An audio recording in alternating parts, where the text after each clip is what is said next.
Assalamualaikum warahmatullahi wabarakatuh. Halo anak-anak kelas 6, apa kabarnya hari ini?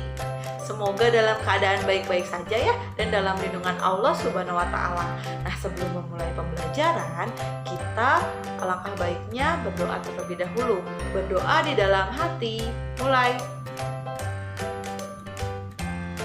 Selesai. Nah, setelah berdoa, kita persiapkan alat tulisnya terlebih dahulu. Nah, sudah siap peralatannya? Sudah. Kalau sudah, nah pembelajaran hari ini kita masuk di pembelajaran 2, masih di tema 7, subtema 3. Nah, sebelum masuk pembelajaran, Ibu akan menyebutkan terlebih dahulu tujuan pembelajaran. Nah, pada kesempatan kali ini ada 4 tujuan pembelajaran. Yang pertama, melalui kegiatan mengamati, siswa mampu mengidentifikasi jenis-jenis patung dengan benar.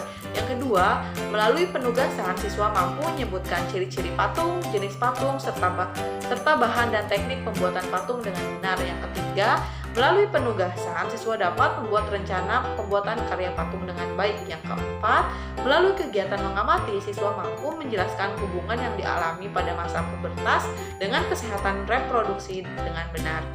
Nah, yuk kita masuk ke pembelajaran.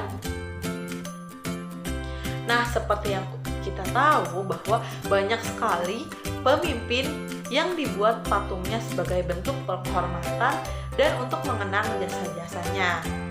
Siapa pemimpin idolamu? Apakah ada patungnya? Nah, untuk mengetahuinya, yuk kita masuk ke pembelajaran selanjutnya. Nah, berikut ini terdapat beberapa tokoh pahlawan yang dibuatkan patung loh. Nah, yang pertama ada patung Soekarno, itu ada di Purwakarta ya, itu patung Soekarno. Soekarno merupakan presiden pertama kita. Nah, yang kedua ada patung tentang 7 pahlawan revolusi. Yang ketiga ada patung Soekarno juga dan Bung Hatta. Nah, Soekarno dan Bung Hatta ini merupakan proklamator Indonesia. Nah, patung-patung tersebut ada di beberapa wilayah Indonesia. Seperti itu. Bahan pembuatan patung terbuat dari pasir dan semen. Cara pembuatan patung dapat dengan memahat batu. Selanjutnya, ayo kita membaca teks tentang patung si Gale-Gale yang dapat menari. Pada zaman dahulu, kerajaan di Samosir dipimpin oleh Raja Rahat. Dia memiliki anak sematawayang bernama Manggale. Suatu saat, Raja Rahat meminta anaknya untuk berperang melawan musuh di perbatasan. Manggale pun pergi berperang, tetapi dia tidak pernah kembali lagi. Dia meninggal, jasadnya pun tidak ditemukan. Raja Rahat pun sedih sehingga jatuh sakit. Masyarakat setempat ingin menghibur Raja Rahat. Mereka membuat sebuah patung yang menyerupai Manggale dan menamainya si Gale-Gale. Gale dalam bahasa Batak Toba artinya lemas. Pada waktu itu, dukun di sana juga ikut membantu memanggil roh Manggale agar bisa masuk ke dalam patung tersebut. Sehingga patung si Gale-Gale dapat bergerak sendiri seperti orang yang sedang menari.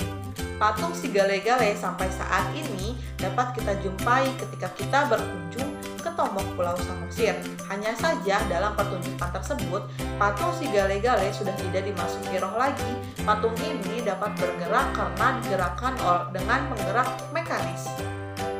Nah, selanjutnya ada ciri-ciri patung dan jenis-jenis patung. Yang pertama itu ada ciri-ciri patung. Memiliki bentuk yang dapat dilihat dan dipegang. Memiliki 3 sisi atau bervolume seperti panjang, lebar, dan tinggi. Memiliki ukuran yang hampir sama dengan bentuk yang akan dibuat patung. Memiliki tekstur dan dapat dilihat dari semua sisi.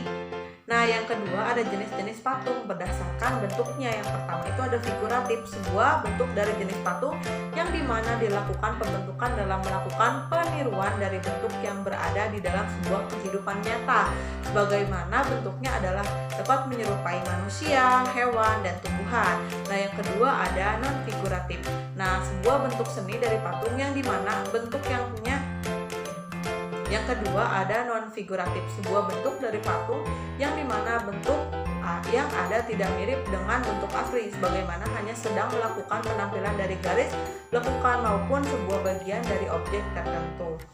Nah, selanjutnya ada bahan pembuatan patung dan teknik pembuatan. Nah, bahan pembuatan patung itu ternyata banyak sekali bahannya gitu. Ada jenis-jenisnya. Yang pertama itu ada patung logam yang terbuat dari emas, perak, perunggu, tembaga, besi, aluminium, stainless, dan bahan logam yang lainnya. Yang kedua itu ada patung yang terbuat dari bahan alam seperti dari batu, dari kayu, tanah liat, dan yang lain sebagainya. Dan yang ketiga ada patung dari bahan sintetis yang dibuat dari fiberglass, patung resin.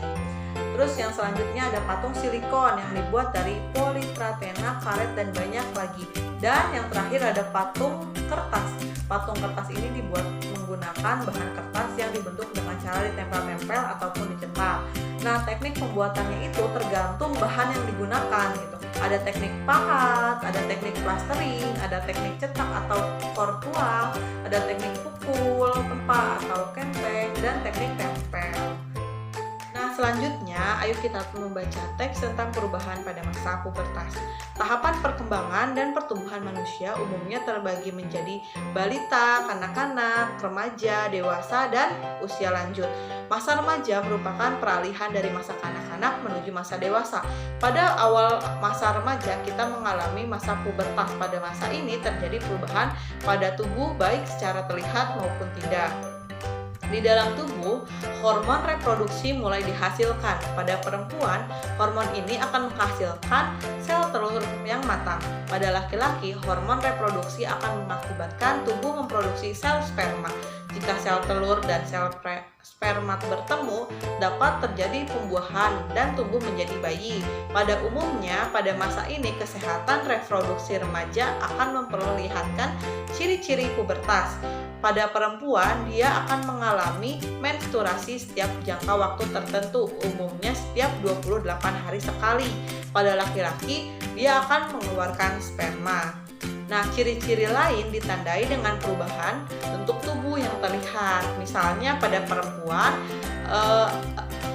payudara akan tumbuh sebagai persiapan untuk memberikan ASI bagi bayinya kelak. Nah, pada laki-laki, otot-otot tubuhnya berkembang lebih dari besar dan kuat sehingga diharapkan laki-laki akan lebih kuat secara fisik untuk melindungi keluarganya. Nah, selanjutnya Ibu akan memberikan tugas ke kalian setelah membaca teks tentang perubahan pada masa pubertas. Kemudian jawablah soal-soal berikut, ditulis di buku kemudian dilampirkan ke Google Classroom. Nah, soalnya hanya satu. Persiapan apa yang harus dilakukan untuk menghadapi masa pubertas? Nah, soalnya itu ditulis di buku catatan, kemudian dijawab dan dilampirkan ke Google Classroom. Tugasnya dikerjakan ya.